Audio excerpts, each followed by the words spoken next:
Hey y'all, welcome back to the part 2 of my colorful houses. What I have done, if you don't recall or didn't catch it, in the first part, I went ahead and built the houses, these 4 little tiny houses, spun a wheel and got all 4 colors that I'll be using. And I created my red house and I made that one look kind of like a college alumni house. It's very Foxberry. This house I spun dark brown. Immediately, I wanted to go very rustic with it. It was an A-frame house, or it is an A-frame house. So I wanted to make sure to use a lot of horse ranch, wood tones, very rustic, camping-esque, I guess. I wanted to make it look like this person loves the outdoors, loves that cabin vibe, simplistic, but very pretty and homey, cozy feeling. Immediately go in and I put the kitchen down, right? I love the horse ranch kitchen. It's so pretty. So did that like old school gas looking stove and an older style fridge. I used the tiny little television, that old school television, because this person loves the outdoors, right? They probably don't watch a whole lot of TV in this scenario. They have a really nice old gas wood burning old wood burning fireplace. I wanted to use the typewriter computer from Cottage Living. I used the werewolf desk because it's that nice, like really pretty wooden one, and it has a little more detail work in it, which I feel is very fitting when you think of something that's rustic. You're looking at more antique pieces maybe because they don't update their pieces very often. If it's not broke, don't fix it, right? So that's kind of this person's mentality. Use the horse ranch couch because once again, it's just so pretty.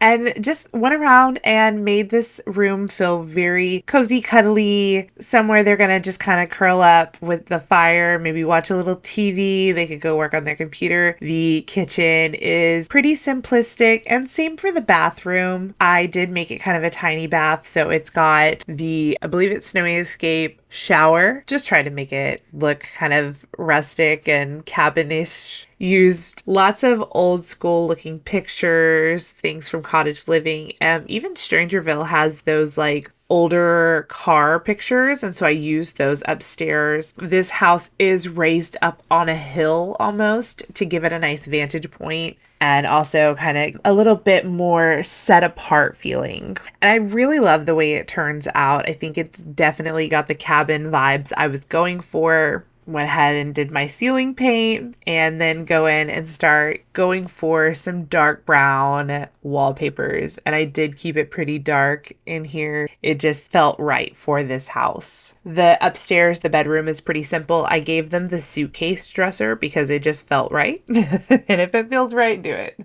Sometimes, most of the time, I don't know. And then gave them an older looking bed as well. Had to, of course, go in, add some plants. I put the desk under the staircase. I don't know if it works. I have not play tested this house yet because it was such a big undertaking. So I will get in there ASAP with some Sims. But if you'd like to, you can always check it out for yourself. It is on the gallery Cat X Thrash. Feel free to download it, play test it, and let me know because I haven't play tested these houses yet. It's been real busy. My son just turned 6 years old, or he's turning 6 years old on the 21st. So real exciting stuff. Super busy with birthday parties and just life. So I have not play tested this house. All that to say I have not play tested, but you can find it on the gallery if you want it for yourself. Cat X Thrash. Let me know if you try it out. It's really simple and not overly cluttered because it is a smaller house than the rest. So the upstairs is kind of like almost like an attic space bedroom, which I thought was kind of nice. It's a little like lofted, if you will, because there is no door. When you get upstairs, you just walk straight up into the bed area. I think it's really cool. I think that it's very rustic. I wanted to do a little fire pit. I thought about a tent, but I didn't have room for that. So played with the terrain just a little bit more so that way I could fit in a fireplace, a fire pit wasn't working out for me, I go ahead and start adding some platforms in and messing with terrain a little bit. And the terrain is not perfect here, okay? Because it just is not. I played a lot with the terrain and it just, whew, it is what it is. I'm happy with it, but it definitely took me a hot minute to get it to even where it is.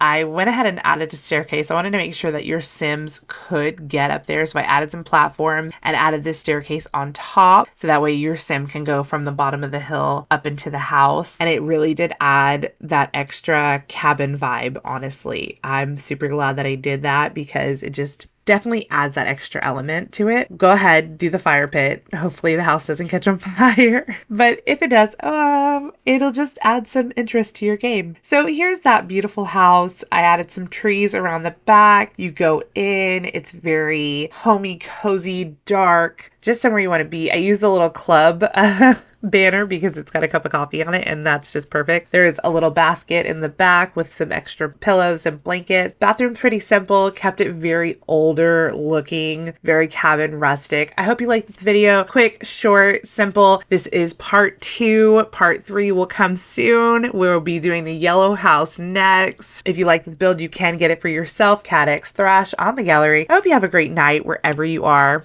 Bye, y'all.